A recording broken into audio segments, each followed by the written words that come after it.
Alternating current, तो alternating current के नाम से ही पता चल रहा है कि ये वो करंट है जो कि अल्टरनेटिंग है। अल्टरनेटिंग का मतलब होता है चेंजिंग, ठीक है, यानी कि चेंजिंग करंट है। तो चेंजिंग करंट का मतलब क्या है, दो चीज़ें होती है करंट में, एक होता है इसका मैग्नीट्यूड, तो वो भी चेंज होगा, और एक होता है इसका डायरेक्शन। अगर इसका मैग्नीट्यूड और डायरेक्शन दोनों है तो क्या ये एक वेक्टर क्वांटिटी है? नहीं जनाब, ये वेक्टर क्वांटिटी नहीं है, क्योंकि ये वेक्टर एडिशन को फॉलो नहीं करता। और दूसरी बात कि इसमें जो डायरेक्शन का वर्ड हम यूज़ करते हैं, तो इसका मतलब होता है पोलैरिटी। ये उस तरह का डायरेक्शन नहीं होता जिस तरह हम वेक्टर में यूज़ करते हैं कि टुवर्ड्स ईस्ट और टुवर्ड्स नॉर्थ, बल्कि इसका मतलब पोलैरिटी होता है। पोलैरिटी को समझता है कि पोलैरिटी का मतलब क्या है। तो अल्टरनेटिंग करंट, हम उस करंट को बोलते हैं जो कि अपने मैग्नीट्यूड और डायरेक्शन दोनों को चेंज कर रहा हो टाइम के साथ साथ, उस करंट को हम कहते हैं अल्टरनेटिंग करंट। और अल्टरनेटिंग करंट का जो सोर्स होगा, यानी जो वोल्टेज इस करंट को प्रोड्यूस करता है, तो उसको हम अल्टरनेटिंग वोल्टेज कहते हैं, और उस सोर्स को हम कहते हैं अल्टरनेटिंग सोर्स। यानी वो सोर्स अल्टरनेटिंग करंट को जनरेट कर रहा है। और यूजुअली वो सोर्स क्या होता है, अल्टरनेटिंग करंट का सोर्स या तो एसी जनरेटर होता है, ठीक है। इसके साथ अल्टरनेटिंग करंट प्रोड्यूस होता है इन्वर्टर से। इन्वर्टर को जानते हैं, इन्वर्टर एक डिवाइस है जो कि रेक्टिफायर के उलट है, यानी डीसी को ये कन्वर्ट करता है एसी में, डायरेक्ट करंट को अल्टरनेटिंग करंट में कन्वर्ट करता है। और इस तरह तीसरा जो है अल्टरनेटिंग करंट का सोर्स, तो वो पावर प्लांट्स है, जो बिजली के प्लांट्स होते हैं, तो वो भी अल्टरनेटिंग करंट को ही प्रोड्यूस करता है। अब इसमें ये पोलैरिटी का मतलब क्या है, तो देखिए सपोज ये एक अल्टरनेटिंग करंट का सोर्स है जिसको हम टिल्डे से रिप्रेजेंट करते हैं, इस सिंबल को हम टिल्डे कहते हैं, और ये अल्टरनेटिंग करंट का सिंबल है।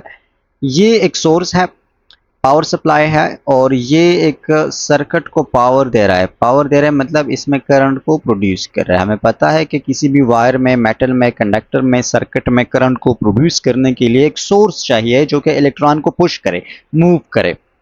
और ये सोर्स अगर ऐसी है तो इसके दो टर्मिनल्स होते हैं, एक पॉजिटिव टर्मिनल और एक नेगेटिव टर्मिनल।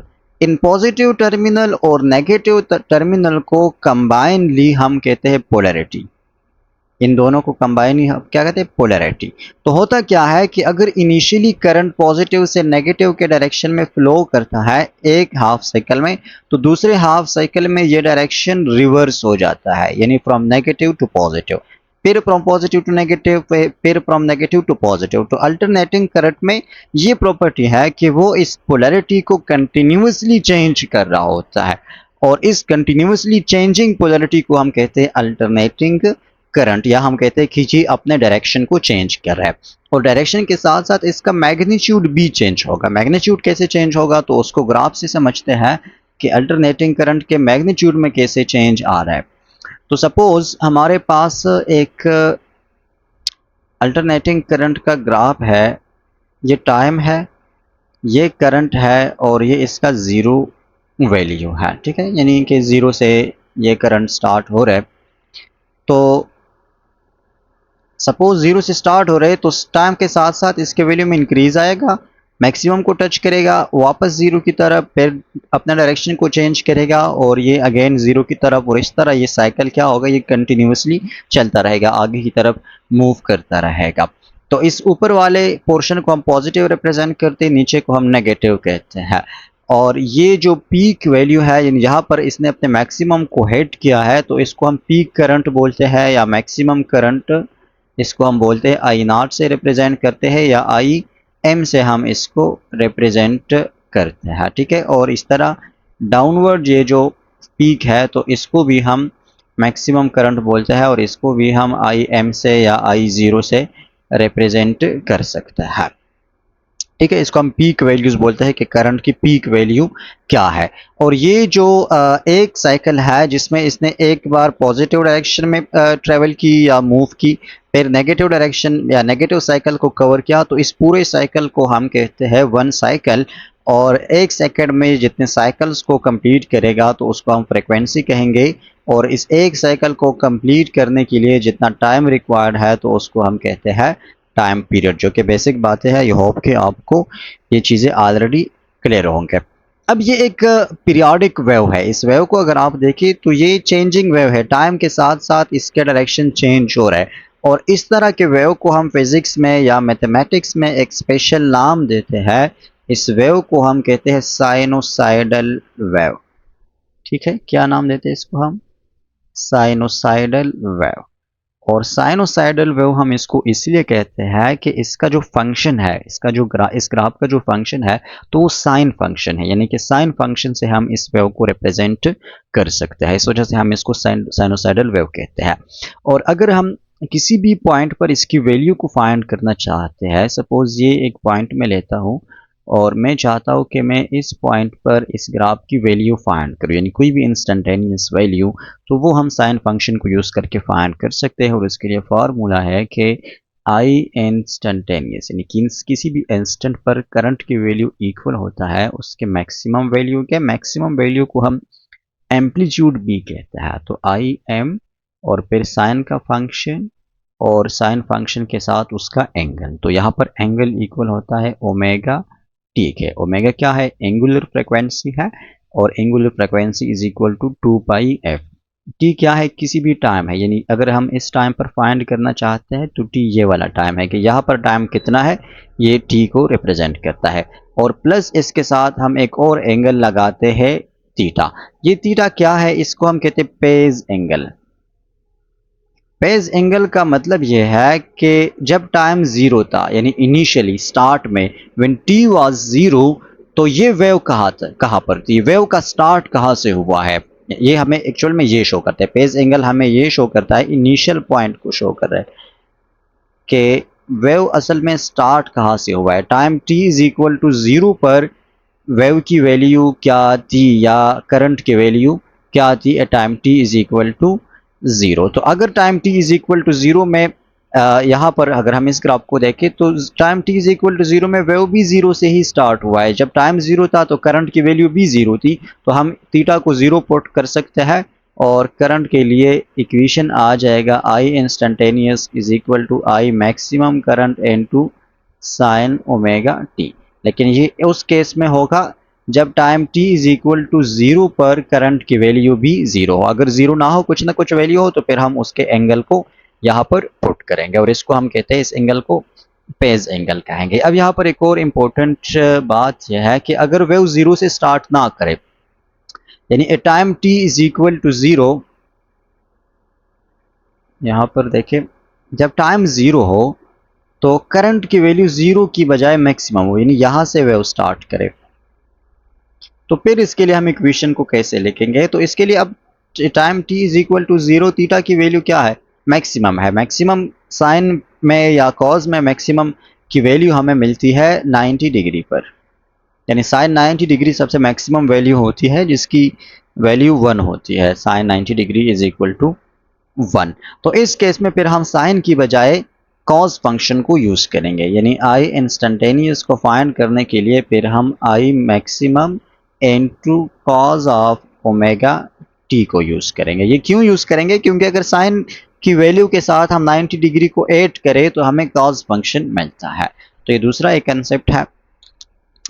अच्छा, अब थोड़ा अल्टरनेटिंग करंट की बात जब भी हम करते हैं तो हमारे लिए तीन वैल्यूज बहुत इंपॉर्टेंट होती है। एक तो इंस्टेंटेनियस वैल्यू, जिसके लिए हमने इक्वेशन को लिखा कि उस इक्वेशन से हम फाइंड कर सकते हैं। इंस्टेंटेनियस वैल्यू के अलावा दो और वैल्यूज है, और वो है आई मैक्सिमम वैल्यू, ये क्या है, और दूसरा है I R M S value. R M S value का मतलब होता है रूट मीन स्क्वायर वैल्यू। अगर हम एक सर्किट में करंट के सारे वैल्यूज का पहले स्क्वायर ले ले, उसके बाद उसका मीन ले ले, मीन का मतलब एवरेज, और फिर उसका रूट ले ले, तो उससे जो भी वैल्यू आता है वो कहलाता है आई आर एम एस या करंट की R M S value. And same goes for voltage, voltage के आर एम एस वैल्यू का भी यही मतलब है।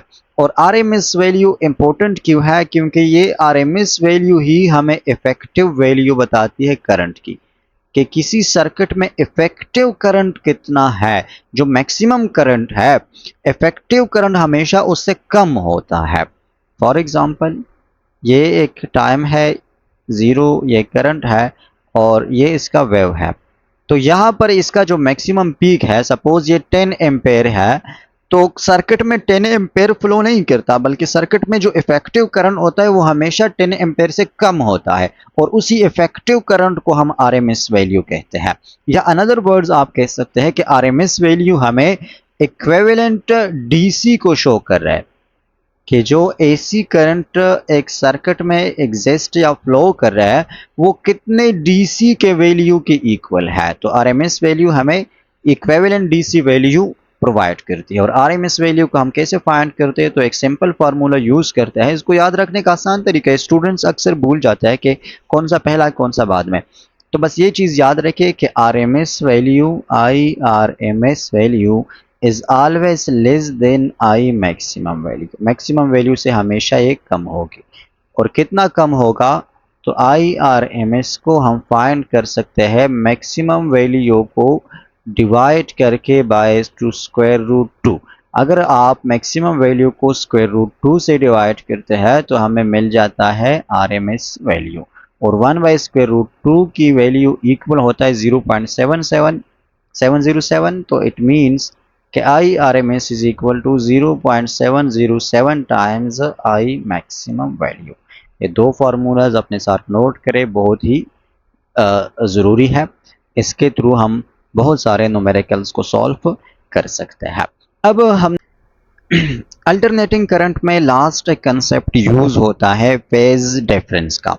और फेज डिफरेंस को समझने के लिए बहुत आसान तरीका ये है कि फेज एंगल का इस्तेमाल हम तब करते हैं या हमारे लिए इम्पोर्टेंट तब होता है जब हम दो वैल्यूज़ की कंपैरिजन करते हैं या दो वेव्स की हम कंपैरिजन करते हैं कि एक सर्किट में कौन सी वाली वेव, यानी वोल्टेज और करंट में कौन सी वेव जल्दी अपने मैक्सिमम को रीच करता है, या कौन सा वेव आगे है और कौन सा पीछे है, कितना आगे है कितना पीछे है। तो जब हम ये स्टडी करना चाहे तो फिर हम उसके लिए फेज डिफरेंस को या फेज एंगल के वैल्यू को यूज़ करते हैं। और किस तरह यूज़ करते हैं, सपोज़ ये एक ग्राफ है, इसमें ग्रीन कलर से मैं रिप्रेजेंट करता हूँ करंट को। ये अगर करंट के लिए वेव है, और दूसरे कलर से मैं रिप्रेजेंट कर रहा हूँ इसमें वोल्टेज को। तो अगर ये वोल्टेज के लिए कर्व है, इसमें देखिए जो करंट का ग्राफ है वो अपने मैक्सिमम को पहले रीच करता है वोल्टेज से, तो हम कहेंगे कि करंट लीड कर रहा है इस सर्किट में। और अगर वोल्टेज अपने मैक्सिमम वैल्यू को पहले रीच करे तो हम कहेंगे कि वोल्टेज इसमें लीड कर रहा है और करंट इसमें लैग कर रहा है। तो फेज एंगल को हम यूज करते हैं दो वेव्स की कंपैरिजन के लिए किसी भी इलेक्ट्रिक सर्किट में। और ये कंपैरिजन कब होता है, जब सम सर्किट में कोई रिएक्टिव डिवाइस को यूज करे। रिएक्टिव डिवाइस तीन होते हैं, कैपेसिटर, रेजिस्टर और इंडक्टर। अगर हम किसी सर्किट में सिर्फ कैपेसिटर को यूज करें तो हम उसको कैपेसिटिव सर्किट कहते हैं या कैपेसिटिव रिएक्टेंस कहते हैं। अगर सिर्फ रेजिस्टर को यूज करें तो रेजिस्टिव सर्किट या रेजिस्टिव रिएक्टेंस। और अगर इंडक्टर को यूज करें तो फिर हम इसको इंडक्टिव सर्किट या इंडक्टिव रिएक्टेंस कहते हैं। और ये सारे हमारे आगे लेक्चर्स के टॉपिक्स होंगे। अगर तीनों को एक साथ यूज करें तो फिर हम उसको CRL या LRC सर्किट्स बोलते हैं। और इसको हम कैसे सॉल्व करेंगे तो उसके लिए डिफरेंट फार्मूलाज का इस्तेमाल करते हैं। आई होप कि आज के लेक्चर में जो बेसिक्स है वो आपके थोड़े बहुत कवर हुए होंगे।